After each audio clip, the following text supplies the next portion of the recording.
You may think from a range of the videos on my channel here that I'm a fountain pen snob. Well, I'm not. I love all writing instruments. Anything that gets people writing and not looking at a screen or typing on an iPad is a big advantage in my book. So, I'm not one of these people who will only write with a fountain pen. I'll write with the best pen for any job. And yes, I will write with any pen, including the Bic Crystal. This pen has been around for decades. It's affordable, it's reliable, and it has had social impact well beyond the handful of cents this pen costs to buy. So in today's video, what I want to do is I want to talk about the Bic Crystal, why I continue to use this pen, how I use it, and some of the reasons why this pen punches way above its weight, and quite frankly, why I'm sick of it copping so much flack. So, please like and subscribe, hit the notifications button, and consider becoming a member of this channel, where for a small monthly fee, you'll get early access to my videos, you'll get priority comments, and eventually we'll start doing some members-only Q&As. But right now, let's talk about the Bic Crystal.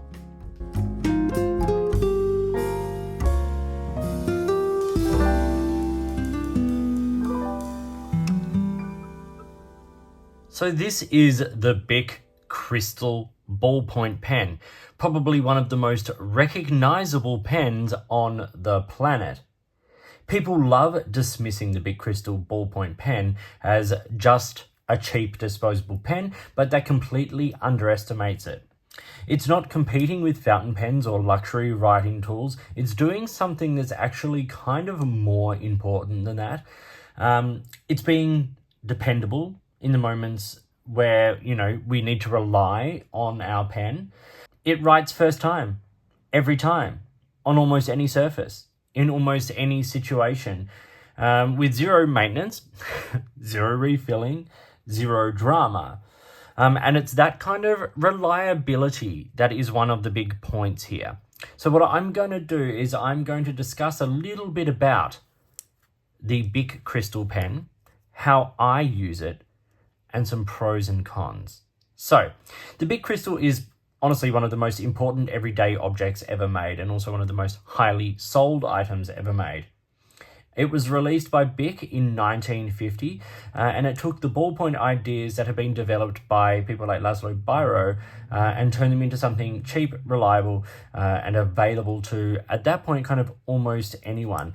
Before pens like this, writing instruments were not as convenient. Even the ballpoint pens that came before this didn't quite get it right, whether it was the ink, style or how it performed, or the fact that things like fountain pens needed a bottle of ink, cleaning, and a level of care that was just kind of impractical for most people on an everyday level. Now, personally, I'm a fountain pen person. I love my fountain pens. I love the feeling on the page. I love the fact that I can use bottled ink, and I do enjoy all of that. I actually enjoy the maintenance and the cleaning. It's part of the ritual of this for me. But I also see the value in an item like this. I see why this pen is important historically and how it's useful now. You don't get the writing experience you would get with the fountain pen. You don't get the luxury, you don't get the individualized experience of the nib and the ink and all of that a fountain pen allows. You just don't. But frankly, not everyone wants or needs that. Historically, and especially today, a lot of people simply can't afford a fountain pen or simply can't justify the expense. Who's going to send a child to school with a $300 fountain pen? Who's going to send their child to school with a $20 pen? How many times have we heard something along the lines of, why spend $300 on a pen when a 30-cent pen does the same thing? Because even a jump from 30 cents to $10 for a pen can seem like a lot. As I say with watches, I say with handbags, you could go to your local department store, Kmart, Walmart, wherever, and buy a handbag for $9. Why then spend $1,500 on a Louis Vuitton? You could buy, a $20 Casio watch. Why spend $10,000, more than that, $20,000, $30,000 on a Rolex? Same thing goes for pens. Why spend $300 on a pen when a 30-cent pen writes on the page? And it's the words on the page that are the most meaningful part, surely. It's communicating, it's creating, it's saying something, putting something down on a page for yourself or others, and any of these pens will do that. So with the Bic Crystal, suddenly millions of students, workers and families could afford a pen that simply worked. It became part of schools, offices, government systems, personal letters, exams, and everyday communication all over the world, and quickly. In a lot of ways, the rise of affordable pens like the Bic Crystal went hand in hand with things like growing literacy rates and education, and even, down to a point, sort of, bureaucracy and business in a modern world. This is such a simple object, but it's had an impact on how people learn, how they communicate, and how people participate in society.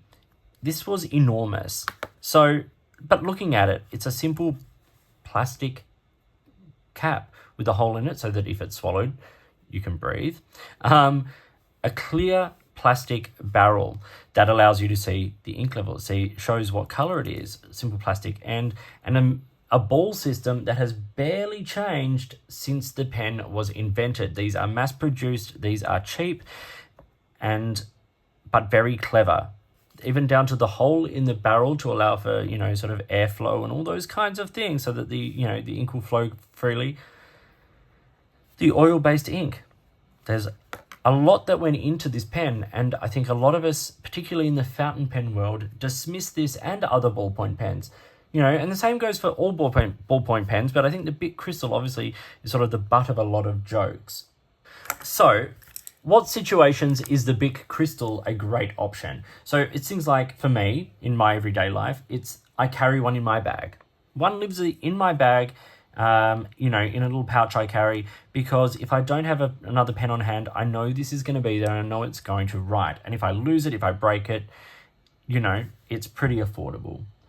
It's great for things like, not that we do this as much anymore, but, I grew up when you had to sign receipts. So doing that. Anything that requires something that's a little bit less washable. A lot of fountain pen ink will wash away. This is pretty hard to wash away. And it's great for signing things like envelopes and parcels because of that reason. It's quick drying, not a huge lot of smudging and mess.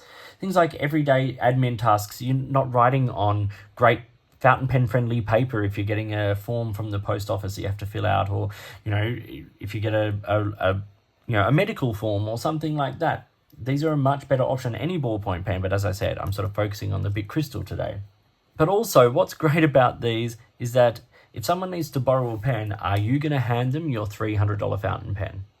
No. You can reach into your bag, pencil case, whatever you have on hand, and hand them one of these. It will do the job for them. Beggars can't be choosers, and really, in the scheme of things, it's not a terrible option. Okay, so my personal thoughts, my personal use with these. Honestly, I kind of love the Bic Crystal. Like, I genuinely think there's more going for this pen than people allow. I always have bags of them sitting in my drawers. I've got the black and I've got the blue here. These cost a handful of dollars. Particularly if you can go like at back to school time. I think you can pick up these for sometimes around the $3 mark for 10, up to 3 kilometers of writing, all that kind of stuff. They're fairly simple. There's nothing fancy about these. Smooth, smudge-free writing right up to 3 kilometers, visible ink supply, ventilated cap with convenient pocket clip. These are all things that have set the pen apart. And I actually use them a lot for artwork. I'll show a couple of pictures here, but I have been doing a personal challenge over the last little while of doing life drawing with just a simple ballpoint pen, drawing in simple shading, and it's actually been really reliable. I've also done an endurance test where I got 18 pages of mad scribbling. Like, this is mad scribbling from one pen, and I ran it out.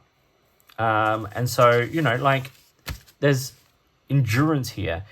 Give me a fountain pen that can do this any day on this cheap, printer paper. I'll take that any day. So what do I see as the pros and cons of the Bic Crystal. Well, let's start with the cons.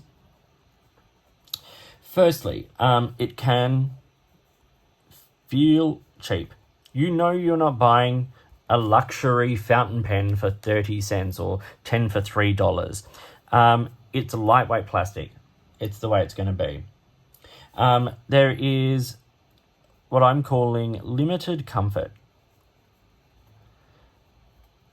So if you're used to larger bodied pens, cushioned grip sections, anything like that, things with a few more features, this is not going to have that for you. Writing experience.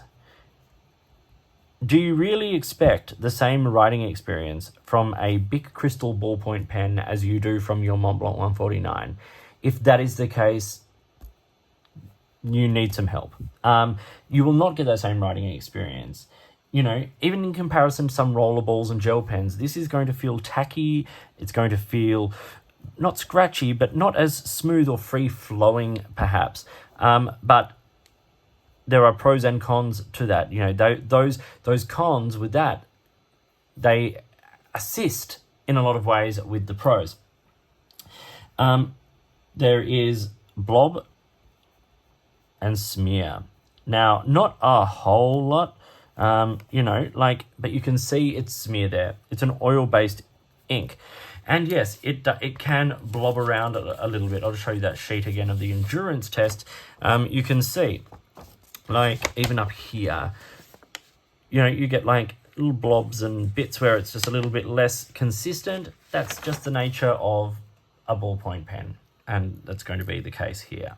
But probably the biggest con to this pen is the waste. A lot of people get into using fountain pens because they don't want to have plastic waste.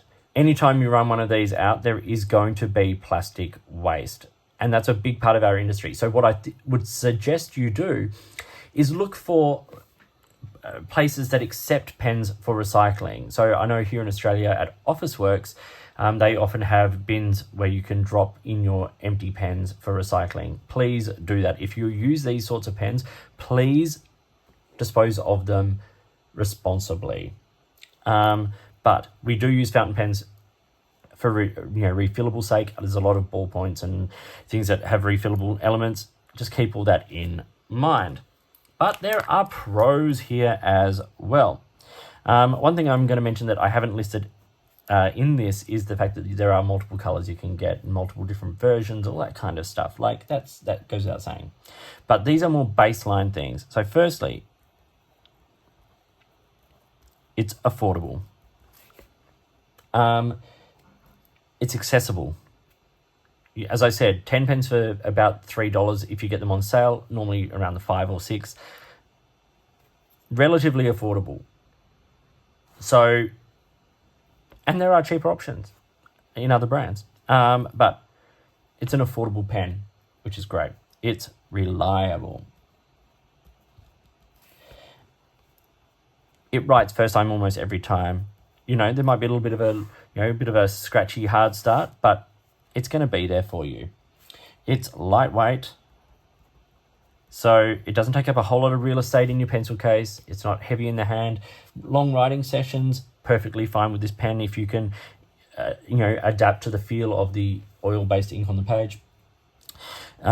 It is the transparent barrel.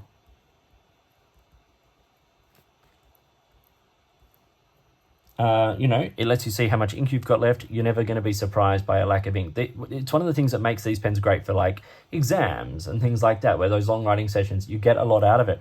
And that leads me to the last point here. I can't write, but capacity. You get a lot of writing out of these pens. Way more than you get out of a rollerball. Way more than you get out of a gel pen. Way more than you get out of just about any fountain pen. As I said, if waste is a big issue for you, please dispose of these carefully. Get them recycled. Take them to somewhere that deals with that. Because we don't want plastic waste just going out into landfill and all that kind of thing. I use them because they're reliable, but I also dispose of them carefully. So please ask you to do that. So this has been a bit of a defense of the Bic ballpoint pen. I understand not everyone's going to love it. Everyone's going to have their feelings, their thoughts, all that kind of stuff. I totally get that. But let's stop dismissing something that gives people a way of writing on a page. Let's not dismiss something that has had a huge social impact and helped towards that social impact. It may not be your Mont Blanc 149. It may not be your Jinhao 82. But you know what? It's a pen and it writes and it does its job brilliantly. So thank you for watching this video. Please like and subscribe, hit the notifications button, and consider becoming a member of this channel. In the meantime, enjoy your pens, enjoy writing, and I'll talk to you soon.